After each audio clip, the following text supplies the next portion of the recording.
इसी बीच एक और बड़ी जानकारी है कि प्रधानमंत्री मोदी राजस्थान में क्योंकि मौजूद हैं, आज उनके दौरे का है दूसरा दिन।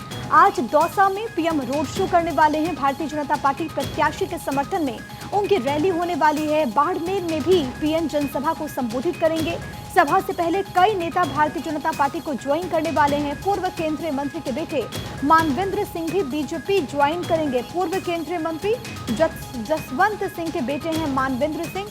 राजपूत समाज पर उनकी एक अच्छी पकड़ है और वो आज बीजेपी ज्वाइन करने वाले हैं। लगातार भारतीय जनता पार्टी खुद को मजबूत करते हुए अलग अलग राज्यों में भी आप देख रहे हैं, और क्योंकि राजस्थान में 25 लोकसभा की सीटें हैं, इसको साधने के लिए आपको याद होगा कि लगातार बैक टू बैक दौरे हो रहे हैं प्रधानमंत्री मोदी के।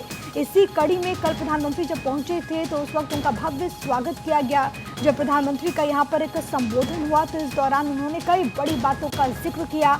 उन्होंने कहा कि किस तरीके से राजस्थान में तमाम जो विकासात्मक कार्य हैं वो प्रदेश सरकार की तरफ से किए जा रहे हैं। और आज प्रधानमंत्री जब यहाँ पर मौजूद हैं तो दौसा में एक मेगा रोड शो वो करने वाले हैं। तो दौसा में उनका ये रोड शो होगा। आपकी टीवी स्क्रीन पर इस वक्त आप देख रहे हैं मेरे एक तरफ ग्राफिक्स के जरिए मैं आपको कुछ बड़ी बातें बता रहे हैं। बीजेपी के उम्मीदवार के लिए रोड शो होगा।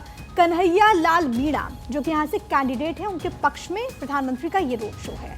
पीएम की गोविंदन लाल बघेला से मुलाकात भी।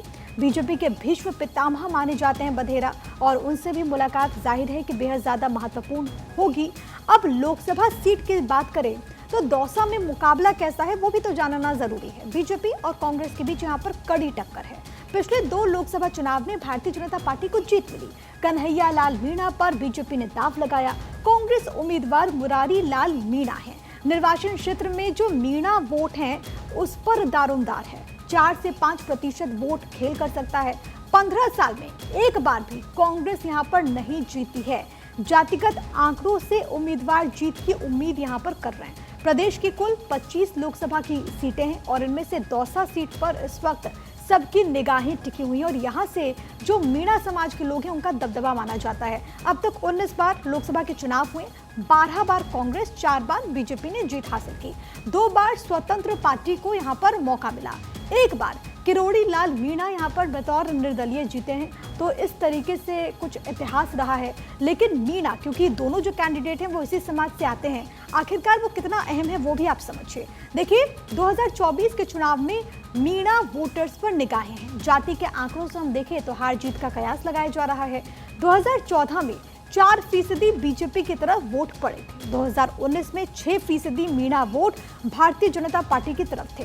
पिछले 10 से 15 साल में बीजेपी के रुझानों को इन्होंने आगे बढ़ाया। थोड़ा भी इजाफा बीजेपी के लिए फायदेमंद साबित होगा। यानी कि अगर हम पिछले चुनावों के इतिहास को अगर हम देखें, अगर उसमें बढ़ोतरी होती है तो बीजेपी को ये फायदेमंद हो सकता है।